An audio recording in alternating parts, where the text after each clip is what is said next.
Hello student, स्वागत है आपका आज के इस वीडियो में। आज इस वीडियो में प्रश्नावली 4.3 में विकर यानी डिस्क्रिमिनेंट के बारे में पढ़ेंगे। इसके बारे में क्यों ज़रूरत पड़ी इसको पढ़ने की, इसके बारे में हम जानेंगे और हम इसी वीडियो में श्रीधराचार्य फॉर्मूले का भी यूज़ करना सीखेंगे।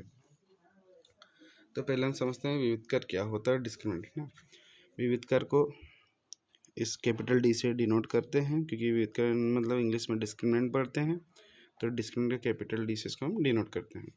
विविधकर की ज़रूरत ही क्यों पड़ी, ठीक है। हम क्या होता है कि हर क्वेश्चंस के हम जीरोस जो होते हैं यानी मूल जो होते हैं वो नहीं निकाल पाते हैं। जैसे जैसे अगर मेरे पास में कोई इक्वेशन लिखा है कि x² -1 बराबरी से 0, इस जो समीकरण दिया मुझको, इस द्विघात समीकरण का मूल ज्ञात करना है। तो सिंपल मैं क्या करूँगा, ये -1 के अंदर पक्षांतर करूँगा, है ना, तो क्या निकलेगा, तो इसको मैं देखा x² बराबर से माइनस का तो प्लस, तो x बराबर से स्क्वायर है तो इस पर अंडर रूट लग जाएगा तो 1, और प्लस और माइनस का साइन तो x इक्वल टू जाएगा प्लस माइनस में 1 आ जाएगा। अगर आपको इस में है तो ठीक है, नहीं तो इसको मैं ऐसे लिख सकते हैं कि x² -1 बराबर से 0 है, तो ये x² माइनस ये एक का मैं स्क्वायर लिख सकता हूँ। अब यहाँ पे a² - b², तो एक बार माइनस में और एक बार प्लस में बराबर से 0, तो एक बार x -1 बराबर से 0 और एक बार x + 1 बराबर से 0। तो इसके अंदर पक्षांतर x का मान यहाँ से 1 आ जाएगा और x का मान यहाँ से कितना जाएगा, -1 आ जाएगा, 2 मान आ जाएंगे। तो ये हम निकाल सकते हैं, है ना। लेकिन क्या ऐसा पॉसिबल है कि हम सारे ही समीकरण का हल हर बार निकाल सकते हैं? कि ऐसा पॉसिबल नहीं है। फॉर एग्जाम्पल, अगर मैंने आपको ये दिया कि x² + 1 बराबर से 0 दे दिया, अब आप इस समीकरण का कैसे मूल निकालोगे? इसके अंदर पक्षांतर करोगे तो x² बराबर इसे प्लस का है तो माइनस का 1, x इससे स्क्वायर हटा तो इस पर जाएगा अंडर रूट माइनस का 1। तो आपके पास 1 का अंडर रूट 1 की वैल्यू आप 1 लिख सकते हो, लेकिन आप अंडर रूट -1 की वैल्यू आप 1 नहीं लिख सकते हो, तो इसको आप सोल्व नहीं कर सकते, ठीक है ना। तो हर एक समीकरण का मूल निकालना पॉसिबल नहीं है, तो इसका हम मूल निकालना कहाँ पढ़ेंगे? क्लास 11th में। कहाँ पढ़ेंगे? क्लास 11th में, चैप्टर नंबर 5, वहाँ पे एक सम्मिश्र संख्या है, वहाँ पे हम इसको सीखते हैं, ठीक है। तो इस वाले पोर्शन का, इसके आगे का जो पोर्शन है वो हम क्लास वहाँ पढ़ेंगे। तो डिस्क्रिमिनेंट में हम जब पढ़ते हैं तो डिस्क्रिमिनेंट क्या होता है? डी। इसको हम क्या बोलते हैं? b² - 4ac, है ना। इसको हम कहाँ से कंपेयर करते हैं? जो व्यापक समीकरण है, व्यापक समीकरण। व्यापक समीकरण क्या है हमारे पास में? ax² + bx + c बराबर से 0। इससे हम डिस्क्रिमिनेंट का फॉर्मूला होता है b² - 4ac, जैसे b और ac का मान हम द्विघाती समीकरण से हम निकालते हैं। क्लियर। सेकंड बात, यहाँ पे जो d है, d के साथ में 3 कंडीशन हो सकती है। d का मान या तो क्या होगा, 0 से छोटा होगा, ये नेगेटिव नंबर आएगा, या तो d का मान जो होगा 0 से बड़ा होगा, यानी 1 2 3 4 आएगा, या तो d का मान 0 के ही क्या हो जाएगा, बराबर हो जाएगा। तो इन 3 कंडीशन में 3 अलग अलग बातें हम कहते हैं। तो फर्स्ट कंडीशन हमारे पास में ये है कि यदि d का मान जो है 0 से छोटा आ गया, d का मान क्या आ गया, 0 से छोटा आ गया, तो कोई वास्तविक मूल नहीं होते हैं, कोई भी वास्तविक मूल नहीं होगा। सेकंड कंडीशन ये है कि यदि d का मान 0 से क्या हो गया, बड़ा हो गया, d का मान क्या हो गया, 0 से बड़ा हो गया, तो इसमें 2 भिन्न वास्तविक मूल होंगे। क्या होगा? 2 भिन्न और वास्तविक मूल होगा। भिन्न मतलब अलग अलग। x का मान, जैसे इसमें देखो यहाँ पे आप x का मान एक बार 1 आया और एक बार x का मान -1 आया, तो वो रियल तो वैल्यू है, लेकिन दोनों क्या है, अलग अलग, बराबर वैल्यू नहीं है, ठीक। और तीसरी कंडीशन क्या कहती है कि d का मान क्या होगा, 0 के बराबर होगा, तो 2 बराबर वास्तविक मूल होंगे, दो मूल तो होंगे लेकिन वो कैसे होंगे आपस में बराबर है। एक्स के वही मान आएगा, जैसे एक्स का मान एक है तो दूसरा भी एक्स का मान क्या आएगा, एक ही आएगा, कुछ अलग बदल से नहीं आएगा। ठीक है, तो चलो आइए इसको हम सॉल्व करते हैं।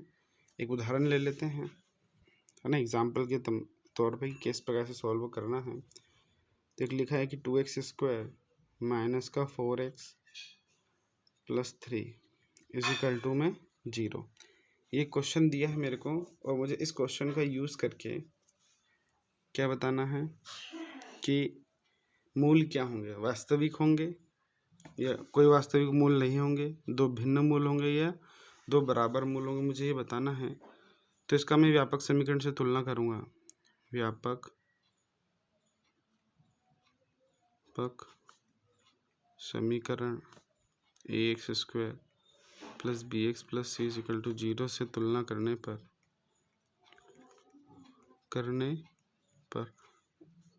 जब तुलना करें तो a का मान कितना आएगा 2 और b का मान -4, c का मान 3। तो हम d निकालेंगे, d का मान क्या होता है, डिस्क्रिमिनेंट b² माइनस का 4ac। तो b का मान कितना है हमारे पास में -4 का वर्ग -4 गुणा a का मान 2 और c का मान 3। तो 4 का वर्ग कितना हो जाएगा 16, 4 दूनी 8, 8 तिया 24। तो 16 में से 24 में से 16 ज़्यादा कितना बचेगा -8। तो जो d का मान है वो 0 से क्या है, छोटा है ना, d का मान नेगेटिव है तो वो 0 से क्या हो गया, छोटा हो गया। तो इसका मतलब क्या हो गया कि जो समीकरण दिया से कोई भी मूल वास्तविक नहीं है। तो लिखेंगे अतः दिए गए समीकरण के कोई मूल वास्तविक नहीं है। अगर मूल वास्तविक होता यानी डी का मान 0 के बराबर था, डी का मान 0 से बड़ा आता, तब वहाँ पर हम कौन सा फॉर्मूले का यूज़ करते हैं, श्रीधराचार्य का फॉर्मूले का यूज़ करते हैं। उसको हम श्रीधराचार्य फॉर्मूला भी बोलते हैं और साथ ही साथ में द्विघाती सूत्र भी बोलते हैं। दो नाम है, द्विघाती सूत्र या श्रीधराचार्य सूत्र। तो क्या होता है द्विघाती सूत्र, उसे x का मान निकालेंगे -b plus minus under root में b² माइनस का 4ac अपॉन में 2a। ये इसको हम दूसरे फॉर्म में लिख सकते हैं -b प्लस माइनस अंडर। ये जो b² माइनस 4 किसका फॉर्म है, d का मान और अपॉन में 2। जब हम d का मान निकाल लेंगे तो बड़ा वाला ना लगा के ये छोटा वाला सूत्र लें। अगर जब हम डायरेक्ट मान निकालेंगे तो हम बड़ा वाला ही हमें लगाना पड़ेगा। आया समझ में, जब हम डी का मान, जैसे हमने ये वाले क्वेश्चन में डी का मान निकाल लिया था, है ना, डी का मान आ गया ना, अगर ये पॉजिटिव आता है या बड़ा आता, तब हम क्या करते हैं, यहाँ पे हम डी का जो मान है ये वाला फॉर्मूला यूज़ करते हैं। ठीक है, तो चलो आइए एक एग्जांपल लेते हैं जिसमें जो डी का मान जो है वो बड़ा आना चाहिए उससे, तब हम उसको हल करते हैं। ठीक, तो एक क्वेश्चन ले लेते हैं हम समझने के तौर पर। एग्जाम्पल क्वेश्चन कि x² प्लस 7x माइनस का 60 बराबरी से 0, इसके हमें मूल ज्ञात करना है। ठीक है, तो पहले इसका हम क्या निकालेंगे, डी का मान निकालेंगे। तो समीकरण की तुलना व्यापक समीकरण ax² plus bx plus c equal to 0 से करने पर इससे तुलना करेंगे तो क्या मिलेगा हमें,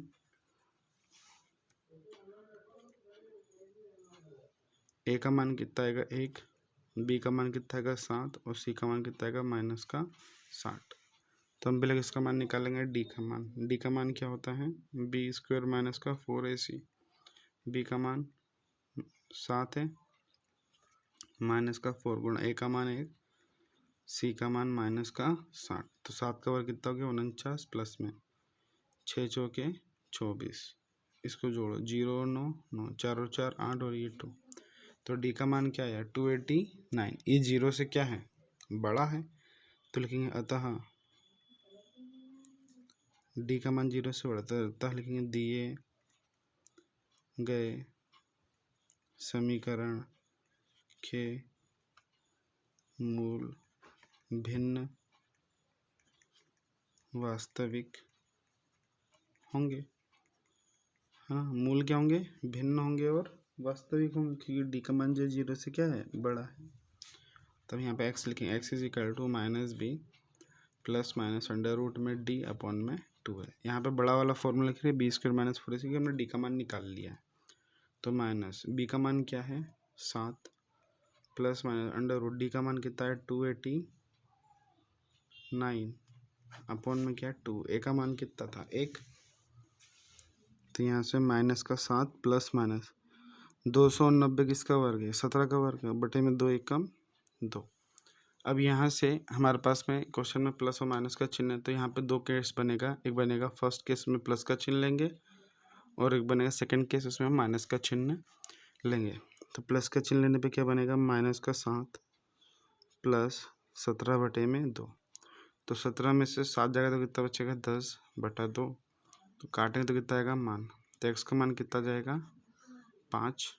दूसरा जब हम नेगेटिव लेंगे तो माइनस का 7 माइनस का 17 बटे में 2। 17 और 7 कितना जाएगा? 7 7 14 के 4 और 1 2 24 बटे में 2। काटेंगे तो कितने बार? 12 बार। तो एक्स का मान कितना जाएगा? माइनस का 12। अतः समीकरण के दो मूल 5 और -12 है। हमें इस प्रकार से क्वेश्चन करना है। आई होप आपको वीडियो पसंद। अगर वीडियो पसंद है, वीडियो को लाइक कीजिए, चैनल को सब्सक्राइब कीजिए। अब ऐसे क्वेश्चन के साथ मिलते हैं नेक्स्ट वीडियो में। यहाँ तक देखने के लिए बहुत बहुत धन्यवाद।